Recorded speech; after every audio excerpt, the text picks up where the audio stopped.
Welcome to the Random Redux Review Podcast. Well, all right then. Welcome to the death episode. If you can't tell from the title, this one broaches on some dark material. You may not feel comfortable watching this, and I totally understand that, but I wanted to really cover this particular topic, especially since I came across some interviews that I did probably about 18 months ago related to this topic with some friends of mine, Molly and Marco, who's still alive, but then also my friends Ilene Kaminsky and Doug Sparling, who are no longer with us. So I thought it might be interesting to kind of get the perspective from two folks who have since passed away on what death represents in their lives. And, you know, maybe you might be a little surprised with what they have to say, maybe not. But anyway, I thought this would be an interesting sort of subject to broach, because it's one that, you know I've become very comfortable talking about probably a lot more. But just that being said, just because I'm comfortable with it doesn't mean I want to die, doesn't mean that I'm somehow making light of death or not, even though there's some light moments in this particular episode. It's really just more a form of taking control, taking some of the power away, some of the scariness away from death. But anyway, let's get into it, and I hope you enjoy. The other thing is, something you said sparked this in me. I hadn't planned to talk about it, but I'll go ahead and ask it anyways, that I have actually planned out, and I'm always working on plans for my funeral service. I recently decided that I wasn't going to plan one for after I died. I actually want to have one before I die so I can be there. So you can participate, right? Yeah. So anyway,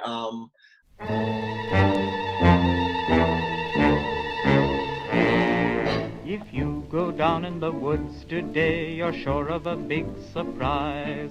If you go down in the woods today, you'd better go in disguise. For every bear that ever there was will gather there for certain, because today's the day the teddy bears have their picnic.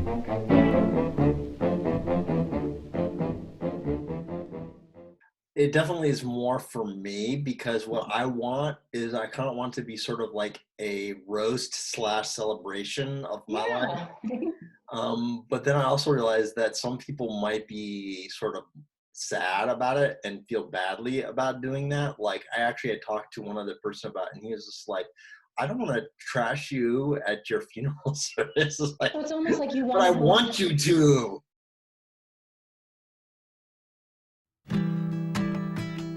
I like seriously think about it a lot, and then I'm like, you just want the attention of your funeral, you're gonna be dead. But I'm like, I want them to play Les Mis when they go in, and I want the casket to go up. But then I'm like, I don't want a casket, I don't want to be buried, but I definitely want Les Mis when they go in, and I want Les Mis when they go out, but I'm very particular about what I want.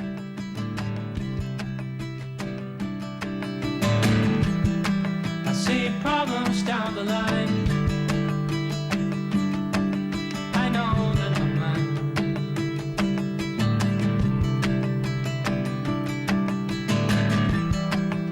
The dirt above your hands, doing the same mistake twice, making the same mistake twice. Come on over, don't be so caught up. It's not about compromising. I see problems down the line.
when you know you're terminal or inoperable, right?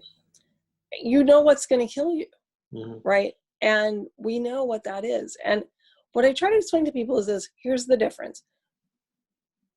Yes, I know everyone's going to die. I freaking hate when people say that. You know, life is a death sentence. You're born, you're going to die. That's it. You weren't here, you're here. You're not going to be here at some point. That's life. The only thing you really have is love and your word, right? If you can have those two things and hold those two things, that's a beautiful thing. While everyone knows that you could get hit by a bus tomorrow, the chances of that actually happening are pretty low, and people don't typically think about that, right? So while they technically know that, they don't really know that. But you don't really have death in your face until you get a diagnosis that says, hey, there's really no fix for you. So it's a different perspective. Mostly I just wanted to touch base with you just because it's been a little bit and I've been thinking about you a lot, and just think about all the things that you must deal with on a daily basis. Yeah. The stuff that gets unsaid. So, yeah, it's all of us really, just mine is, it's funny. I mean, it's not funny, maybe it is, but how different cancers and people have different paths, really, because mine is, now I finally get why when people say there's nothing more we can do, why not? Give them more chemo, keep doing that. You don't understand that. I've gone through all the treatments I can go through, and I'm on the last one. But fortunately, I can take chemo again, but after that, I'm done, so it's clinical trials or just die, Once you hit the point where you're running out of options, you start thinking about every day, multiple times a day, dying. And so you kind of you get comfortable with it. It's your bigger concern is really more how it's going to impact others than it's going to impact Exactly. I mean, I'm pretty comfortable with it, truthfully. And almost, I don't want to say I look forward to it, but it's inevitable for all of us. Mine's going to come a little sooner than I'd like, but it is my family mostly. But it's just. Do you find that knowing that dying sometime soon isn't just sort of something that might happen? It's a statistical probability. I mean, it's not insignificant. Do you find that has changed your perspective on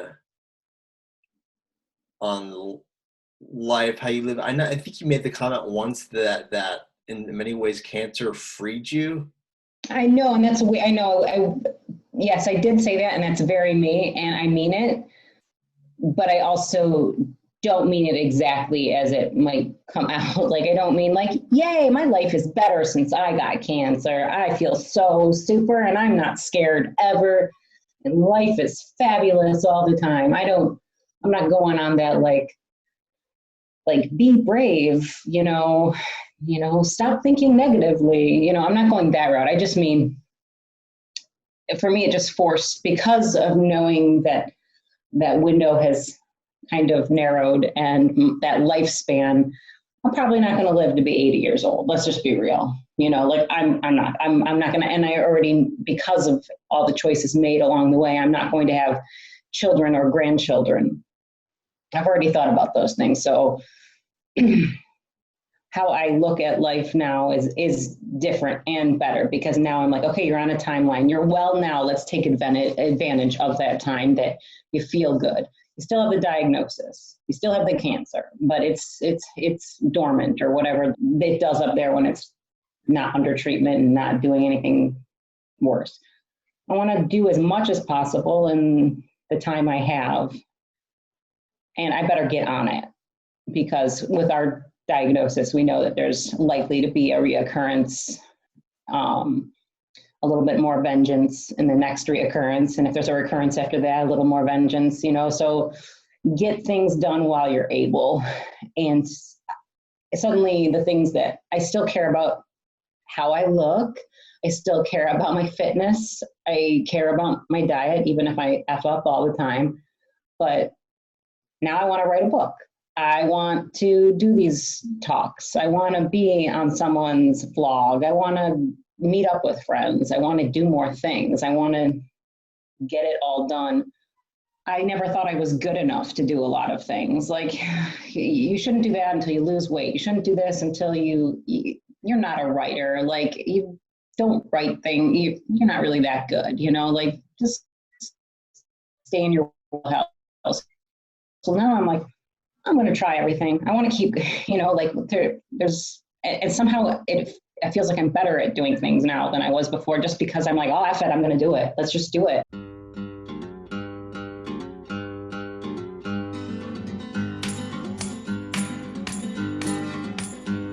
Don't sing if you want to live long. They have no use for your song.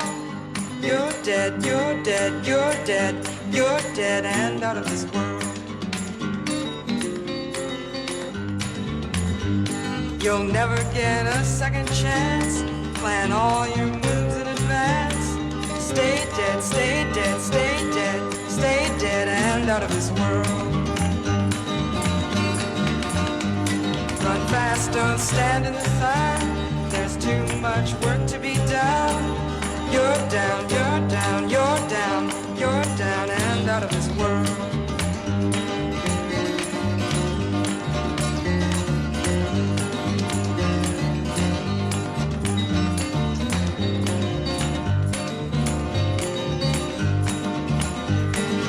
Hey, so I'm just hanging out here in the bathroom. Thought I'd interrupt this video just to help you along in case you couldn't figure out the message of why I chose this particular song, which is basically don't be dead.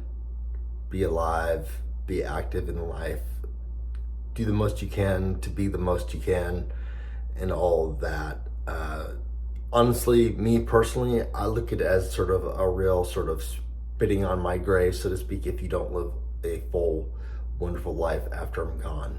The first brain cancer patient that I met as an adult, I should say, she was diagnosed with GBM, and as you know, not a great prognosis with that situation. She had a bucket list, and lo and behold, she did everything on her bucket list within a year, and lo and behold, she didn't die.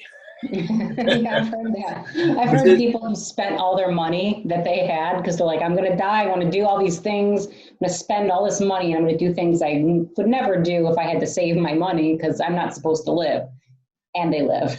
Yeah. So anyway, I guess where I'm going with this is that, she certainly doesn't have any regrets about doing all that stuff, but. Hey guys, just out walking.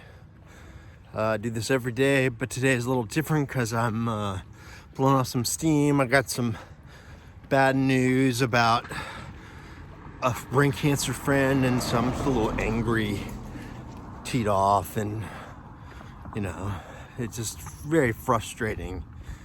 And I was listening to a podcast. You can see I have my earbuds in, and they were talking about Jack LaLanne. And so many of you may know that Jack LaLanne, famous fitness guru, lived to the age of 97. Everybody raved about how healthy he was and how he did this and that and all these amazing things, pulling things with his teeth across bodies of water and such. Lived to the age of 97. What most people don't know is that Jack LaLanne actually had a brother who drank, smoked, lived a wilder life, so to speak, didn't necessarily eat well and all that, didn't really exercise regularly, and he lived to guess what age? 97 also. So it kind of makes you wonder how much of this is just sort of stuff that's going to happen. Does any of this activity, like I walk every day to, in theory, extend my life and so forth, but does it really help? Probably. Certainly improves quality of life, but in the grand scheme of things, does any of this really matter? Is this just a fool's errand, a fool's game? Something we tell ourselves to feel better. So anyway, that's my happy thought for today. This is stuff that I don't usually share on social media for whatever, but it is stuff that I think about where it's like, it's like I hear a noise in the other room and it's the kids doing something and I feel like I want to join or whatever. And then like have to make a decision. Is this Is this the opportunity of what's going on? Is this the last time something like this might happen? So it's like that can be a motivator to a certain extent, where it's like, I don't want their, final memories of me is to be the guy just laying in bed. But then at a certain time, I kind of have to do that to take care of myself. So it's like, yeah. And I do that. I mean, I sleep a lot, depending on what medication I'm on too, because I still, well, I nap now during the day, but I used to sleep just constantly. When I first got diagnosed, and I think it may be the same for most people, regardless of what cancer and the stage, but just getting cancer really freaks you out, I think. And then I got diagnosed in October. And so it was right into the holidays. So I remember Thanksgiving. I thought, this is going to be my last Thanksgiving, and Christmas. My wife was putting up the tree, and I started crying. I thought, it would be my last Christmas. And, once I got into the treatment and figured out what was going on, like, oh, okay, I'm good for a while. But now that I know where I'm going, it's like, it's really not, and what's the other mother voice? It's a valid question. Next year, it's going to be my last one, or this year, actually, even. It's interesting. I was kind of the opposite. Like, it didn't register with me any of the mortality stuff at all, at least for the first, I'd say, 1.5 to 2 years. It wasn't until then that it started to kick in, like, oh, okay, this is not just another situation. I might die and blah, blah, blah. And then, like, I think part of it, was good in that my wife didn't give me a lot of information and I didn't search it out on my own. Wow, okay. But as she's felt more comfortable giving me more information, it has sort of wakened me up. And so it's over. Where did the moments go? Oh, it's over. We hope you liked the show.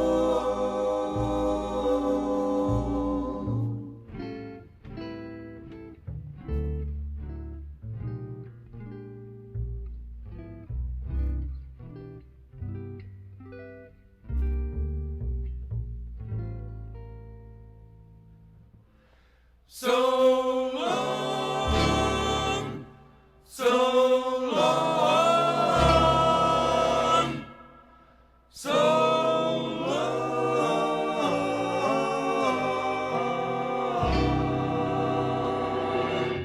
I'm sorry, I don't mean to be so down this episode. No.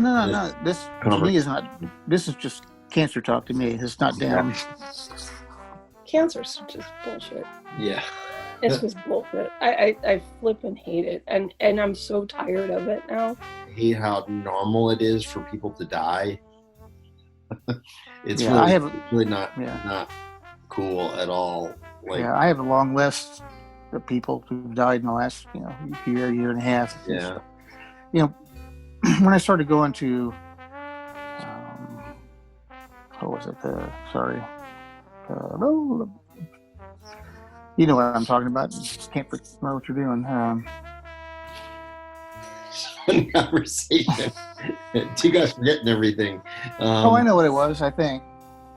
I have it. Before I went to the metastatic cancer support group here, I was really scared of it.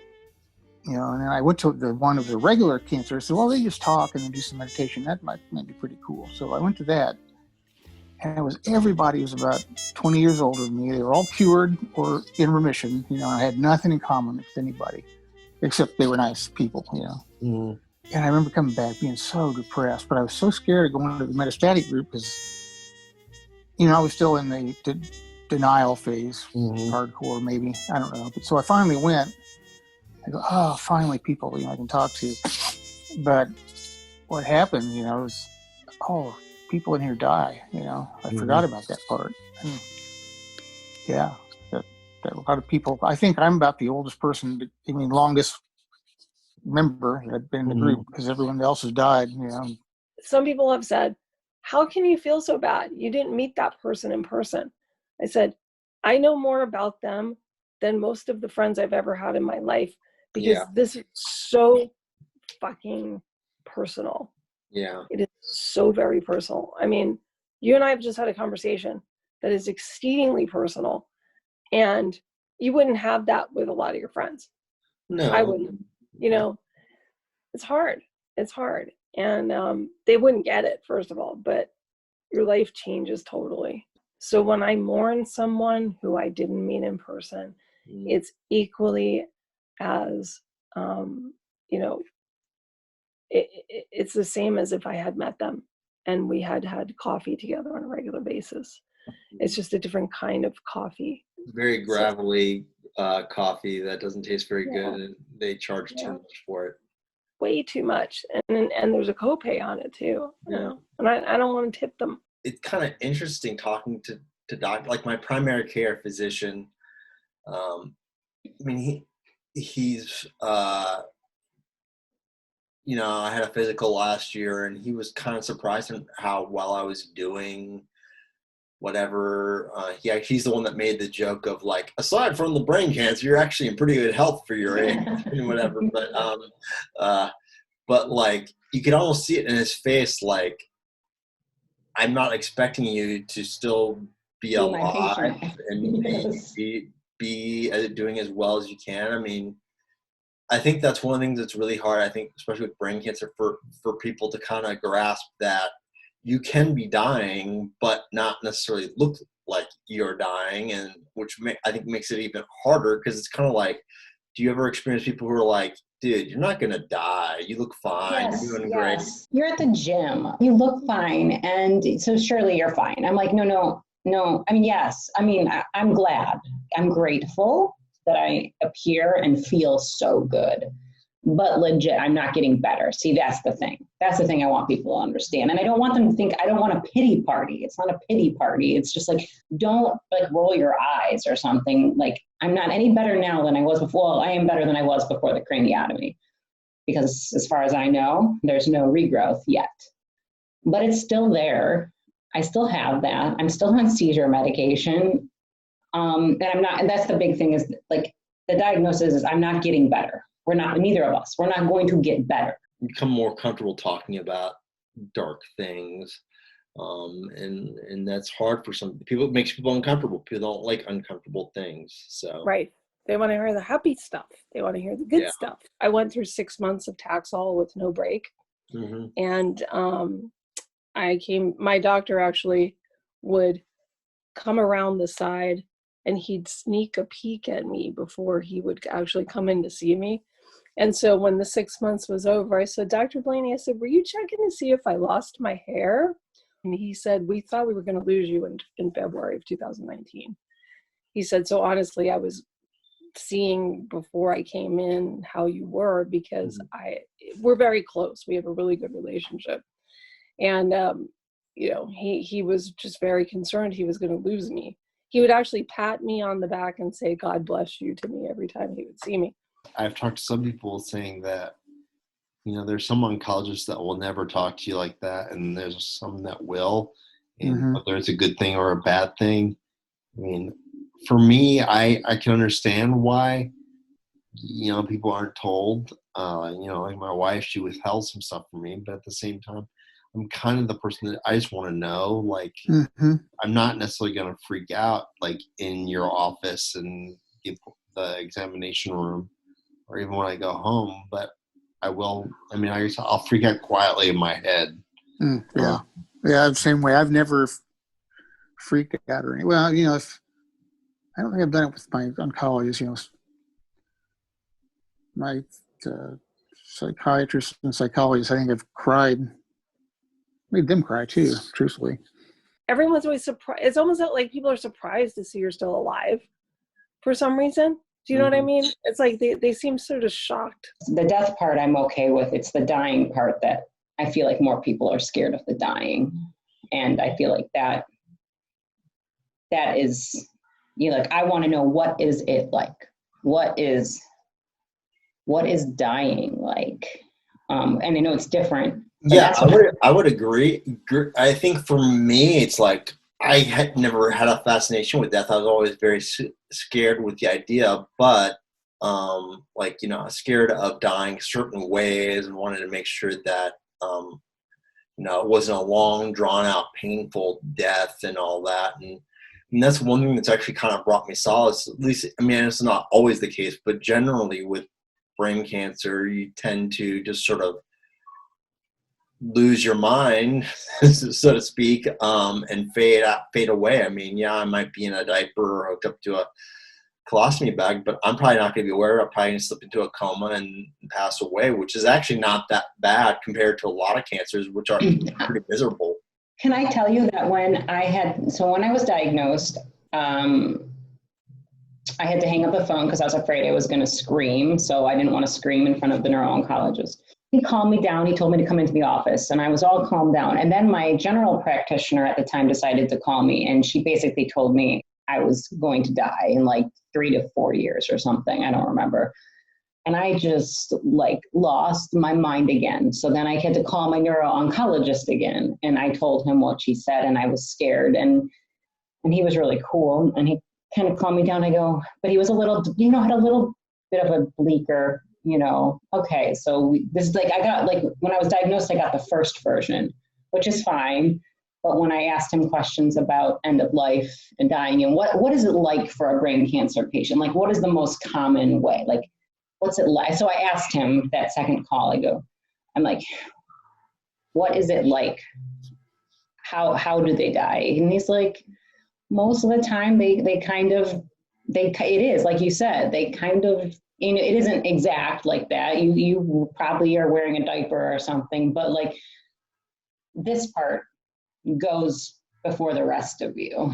And I almost think that's a blessing in a way, I guess, but it's different. Again, not all situations are the same. I fear living for 40 or 50 years with the deficits I have. I mean, obviously it's different for everybody, but these things are pretty annoying. It's like, it gets old.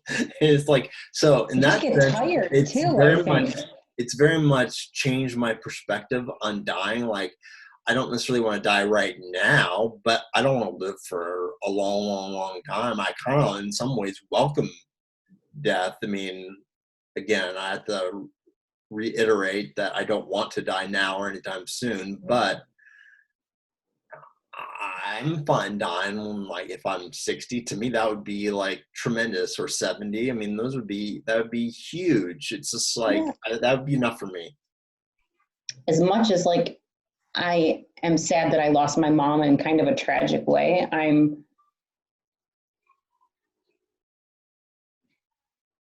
grateful for her. It was quick. Like, she had pancreatic cancer for almost a year, but she lived every day that she could. I mean, she had so many issues along the way, but like her final 2 weeks, she was in a lot of pain, but she was already used to the pain. So it wasn't like anything new. And she was still busy the day before she died. It's understandable to be scared, but I think since we're all going to do it, we sort of should try to have some control over what we think about it. If every word I said could make you laugh, I'd talk forever.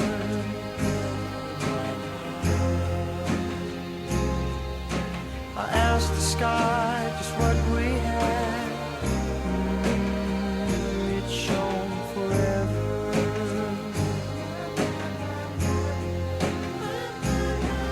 If the song I sing to you could fill your heart with joy, I'd sing forever.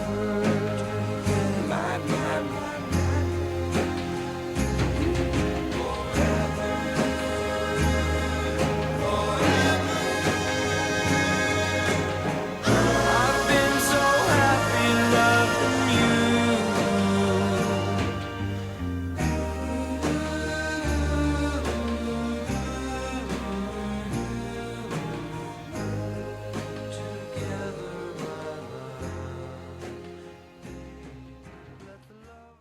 The typical sort of response from the normal citizen of the world is like, no, I'm going to fight to live as long as possible. And sometimes I see that from people, and I'm like, just wait.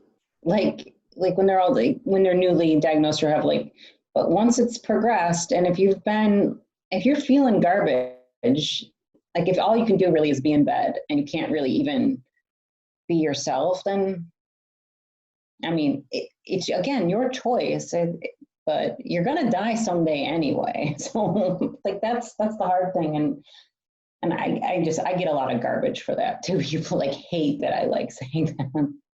Hope shifts, right?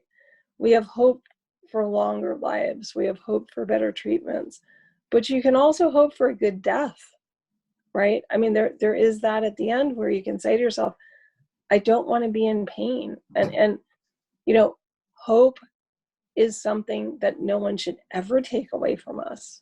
Ever. Ever. I think the minute you take hope from someone, that's when they go. It was the worst, like for me, at least a year after getting diagnosed. I'd wake up every night about 4 a.m. and just, my head was like, oh, yeah, it's the night. Yeah, it was a freak out time. Mm-hmm. Don't miss those days. Yeah. It is interesting how after a while it becomes easier to sleep. Mm-hmm. Yeah. Oh, yeah. It's a lot easier to sleep now. And guess what? I look fine now, but, it can happen really fast. I mean, there's people who have gone from being just like I am to dead into a week, literally 1 week. It just goes and you're gone. And I don't think about that though, because thinking about that is not how I want to live my life, right? I don't want to live my life thinking about my death. I want to live my life thinking about my life. So I live with terminal cancer. I kind of put it this way. I'm not dying from terminal cancer. I'm living with terminal cancer, and I will die.